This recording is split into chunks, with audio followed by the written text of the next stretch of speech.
Little Red Riding Hood.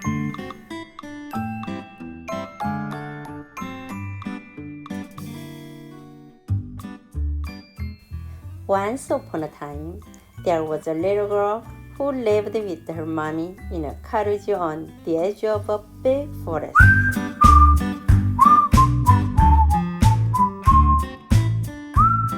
Whenever the little girl went outside to play, she wore a beautiful red cloak that her grandma had made for her. It had a big red hood, so everyone called the little girl Little Red Riding Hood. One day, Little Red Riding Hood's mommy asked her to take a basket of food to Grandma. Grandma isn't feeling well, Mommy explained, and I'm sure she'd love to see you.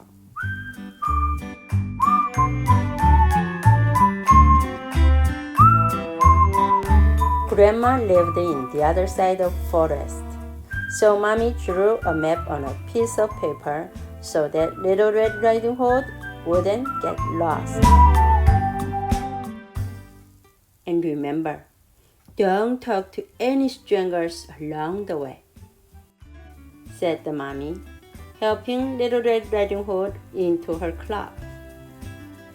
Little Red Riding Hood took the basket of food and skipped into the forest.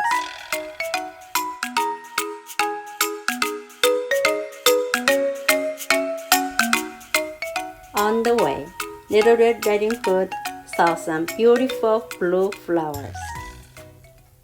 Grandma might like this, she thought, as she bent down to pick a handful of the flowers. She didn't realize someone else was in the forest.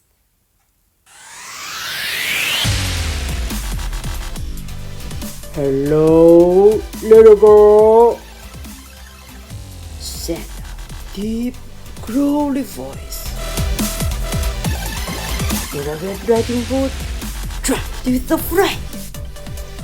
A big wolf peered out from behind one of the trees. "Oh, hello," replied the Little Red Riding Hood, smiling back at the wolf. She had already forgotten her mommy's warning.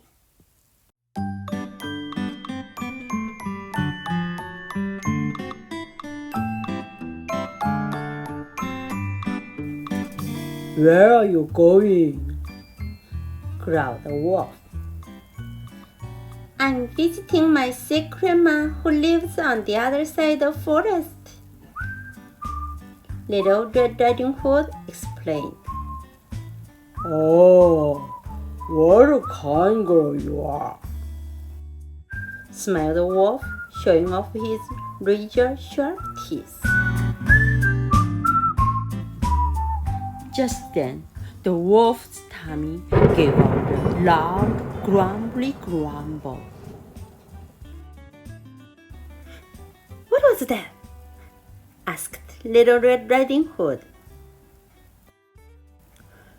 "Just some thunder over the hills," said the sneaky, hungry wolf.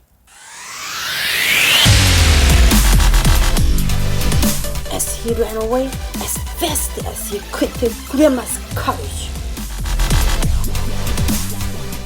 The hungry wolf peered through Grandma's window and saw the old lady in bed.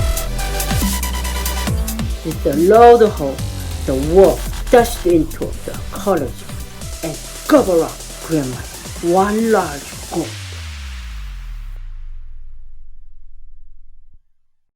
Then the wolf put on Grandma's spare nightcap and glasses, clambered into her bed, and pulled the quilt up to his chin. Now all they had to do was wait for Little Red Riding Hood to arrive.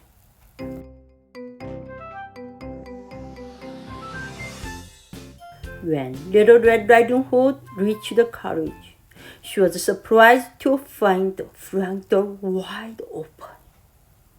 "Grandma," she called, "are you there?" I'm in the bedroom, replied the wolf in a strange, wobbly voice. Little Red Riding Hood went into the bedroom and gasped in surprise when she saw her grandma. She looked sort of different.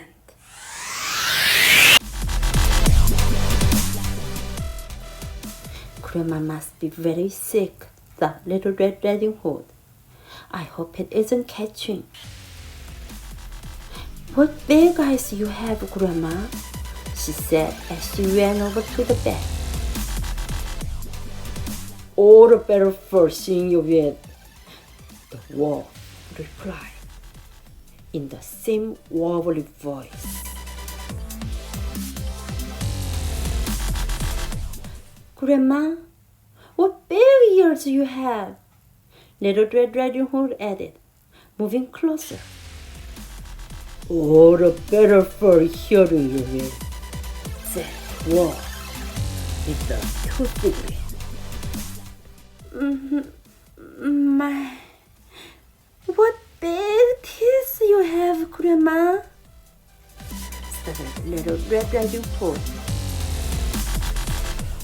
All the better for eating you with, Little Red Riding Hood screamed and tried to run away, but the hungry wolf was too fast.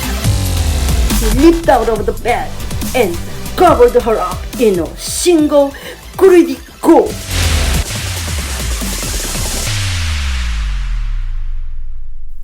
A passing woodcutter heard Little Red Riding Hood scream and ran into the cottage. When he saw the wolf's enormous belly, he guessed what had happened. He picked up the wolf and shook him hard.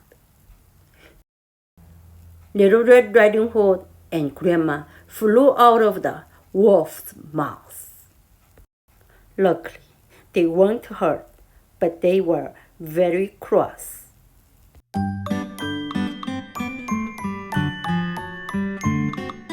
Grandma, Little Red Riding Hood, and the woodcutter chased the wolf into the forest and over the hill.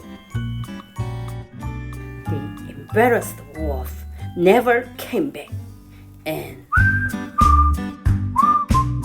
Little Red Riding Hood never spoke to strangers again.